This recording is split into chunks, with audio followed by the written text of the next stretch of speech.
Okay, so we hear about true love all the time, right? Right. Like, it's everywhere. Songs, movies, people just throwing the phrase around.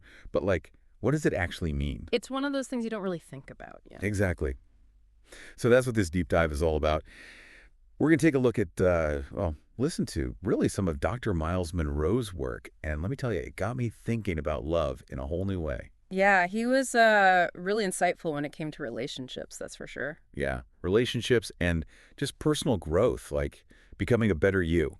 We're going to be looking at one of his videos called True Love Has No Reason. Catchy title. Right. And the stuff he talks about in there, well, kind of flips the script on how we usually think about love. Yeah, it could be a bit controversial. Yeah, definitely.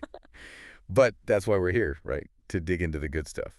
So to kick things off, he just comes out and says, true love has no reason. Like, boom, there it is. No holding back. No kidding. Yeah. So I got to ask, have you ever, like, actually thought about love that way? It's like, whoa. Not until I heard him say it, no. Really makes you think. It does. I mean, it's like all those love songs promising forever and always. Yeah. Maybe they're setting us up for a big fall. Well, that's what Dr. Munroe is getting at. He says when you give a reason for love, you're basically turning it into a condition. Like, let's say you tell someone, I love you because you're beautiful, right? What happens when, well, looks change over time? That love starts to get shaky because it was built on a condition. Right, right. It's like building a house on sand. Exactly. But, okay, so then does that mean, like, all conditions in a relationship are bad? What about shared values? Or, like, mutual respect? Don't those help a relationship? Oh, absolutely. I don't think it's about, like, demonizing all conditions. I think what Dr. Munroe is talking about are the superficial ones, the ones that are kind of selfish, Like loving someone just because of their money or their status, something like that. Oh. When Well, those things are the foundation of your relationship, that's when you run into trouble, and he calls this the domino effect. okay, so what is this domino effect? Like, how does it work?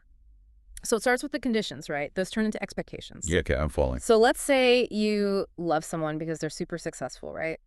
You might start to expect them to always be at that level, keep achieving more and more. Which, let's face it, isn't always realistic. Nope. And that's when the disappointment kicks in. When those expectations aren't met, you start to feel let down, maybe even resentful. And that can create this huge rift between you, Yeah, totally. And that can lead to the whole relationship falling apart. Wow. So it's not just about one couple breaking up. It's like it can impact families, communities, even society as a whole. That's pretty deep. Yeah, no, it is. But it's Yeah. important, It makes you think about, like, how much of the love we give is actually unconditional and how much is based on, what we're getting out of it. This is heavy stuff. Yeah. So, like, if unconditional love is what we should be aiming for, are we all just doomed to fail?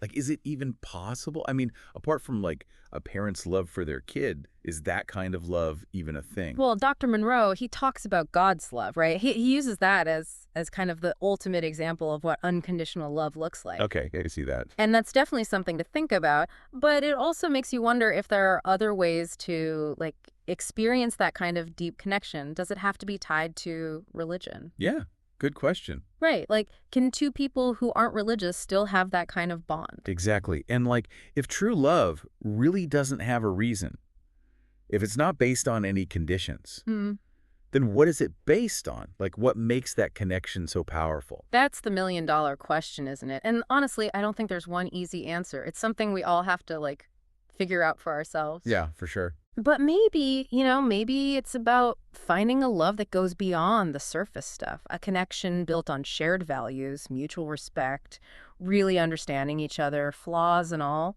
I like that.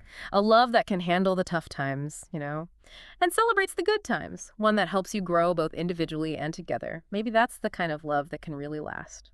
Yeah, that's a good takeaway. Something to think about. Definitely.